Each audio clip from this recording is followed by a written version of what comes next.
Congrats, Kuya Car.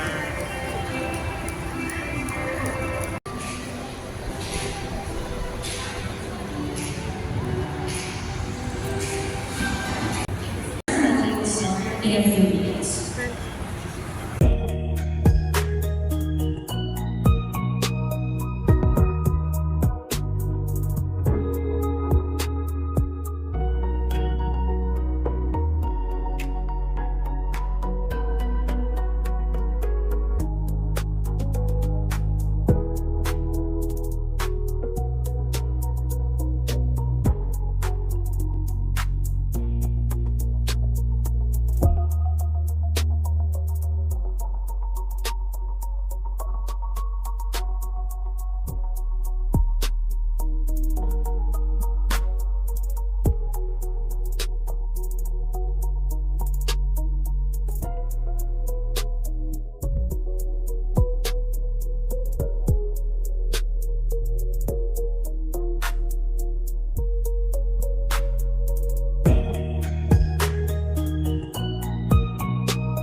May I now call on Christian Virgil Rally of 12 youths from the House of St. Michael Aluson to lead the invocation. Let us put ourselves in the holy presence of the Lord. In the name of the Father, and of the Son, and of the Holy Spirit. Almighty God, It is my honor and privilege to present to you the candidates for graduation for senior high school fiscal year 2023-2024. 170 learners, 72 gentlemen, and 98 ladies. All of them are satisfied with the requirements of the Department of Education for the senior high school curriculum. In virtue of the authority vested upon me by the Board of Directors of the Senior School, I accept the mathematics and learners who successfully complied with the requirements set by the Department of Education and concur the senior high school diploma with all the rights, honors, and privileges pertaining thereto. Congratulations.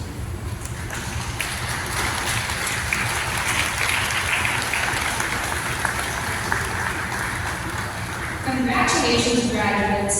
Please be seated. The school recognizes its schoolwork students who entrusted their holistic development as Catholic, Filipino, principled, competent, and lifelong learners under the care of the institution. It is fitting to recognize their journey by presenting to them the distinction of being Loyalty Awards. To give the recognition to the Loyalty Awards, we will call on Ms. Catherine Ann Esther, our school principal.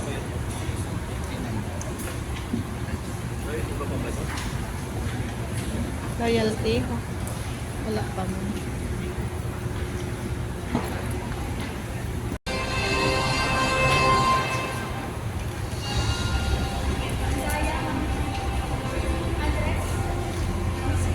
It is my pride and honor to present to you the Loyalty Awards this year, 2023-2024.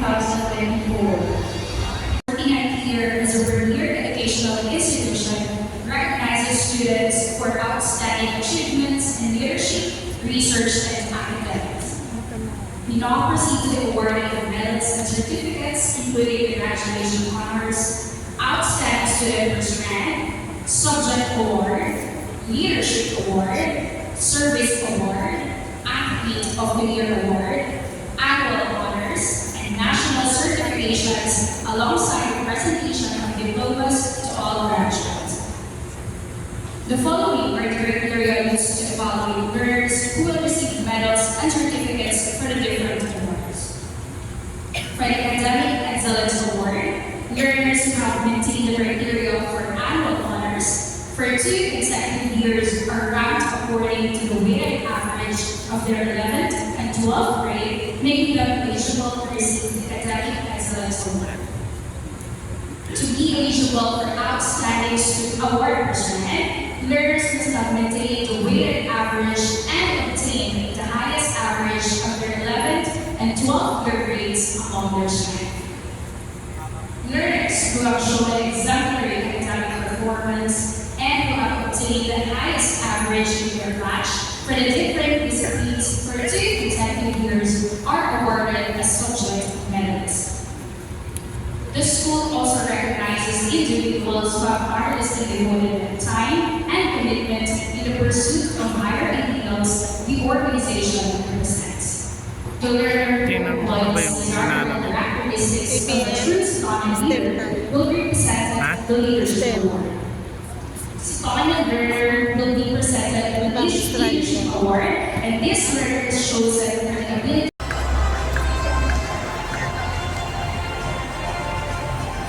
Academic Award with honors. Congrats, Kuya Gar. Congrats.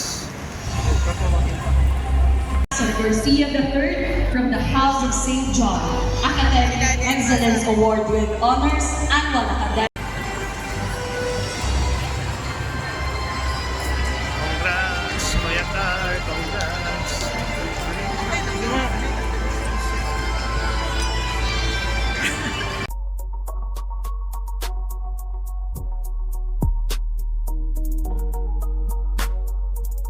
Monte Alegre Andres from the House of St. Matthew. Sige na, Kuya.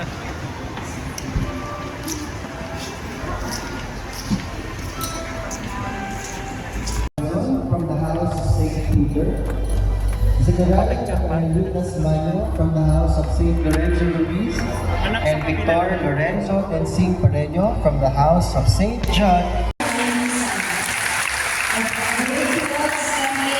House of St. Andrew. The bestowal award is our school president, Dr. Roberto Kimberley. We are requesting the parents of Company Eugene up on stage. Congratulations, Eugene.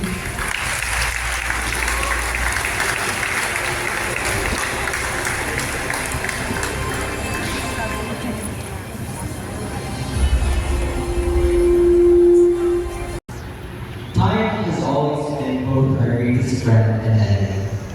A friend when classmates once whispered about extending deadlines, an enemy when we yearn for the swift arrival of our heroes.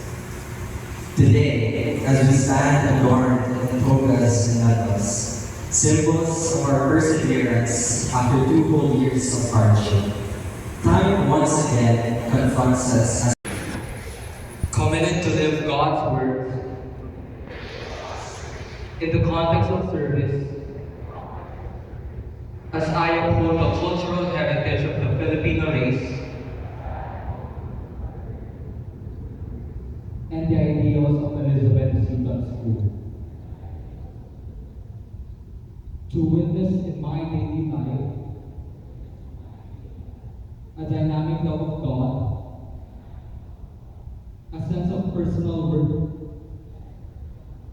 and respect for others. To manifest intellectual curiosity,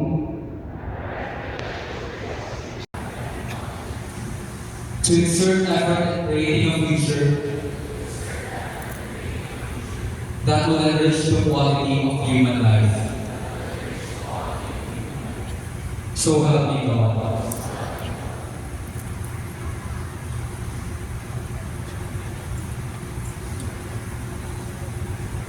Thank you, Jordan.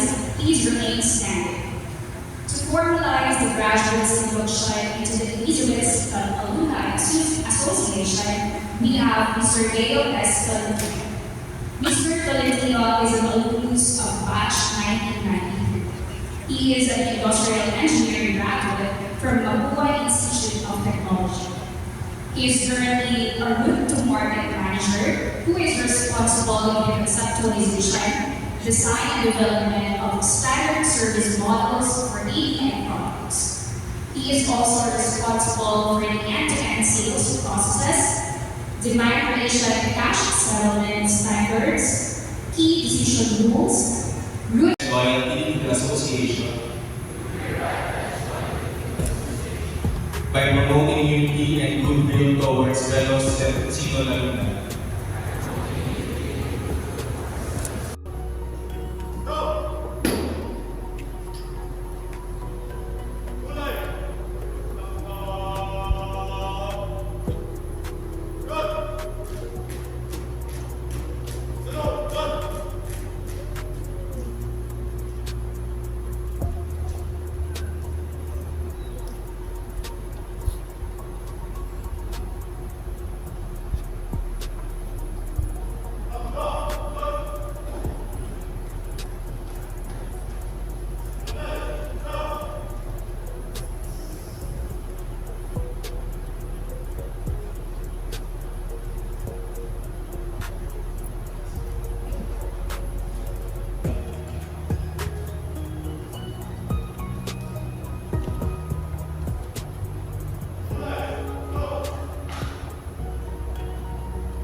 President of Visayas will give her children and thank you. Once again, our President parents, only President Betty, was the graduates of the Nation. Only letters are allowed to proceed until the Visayas Day. Yan guys, tapos na po ang graduation day. Yan, congrats sa lahat.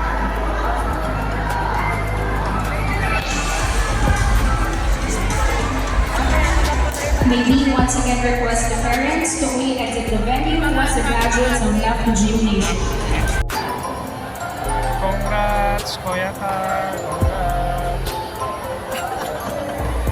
Congrats.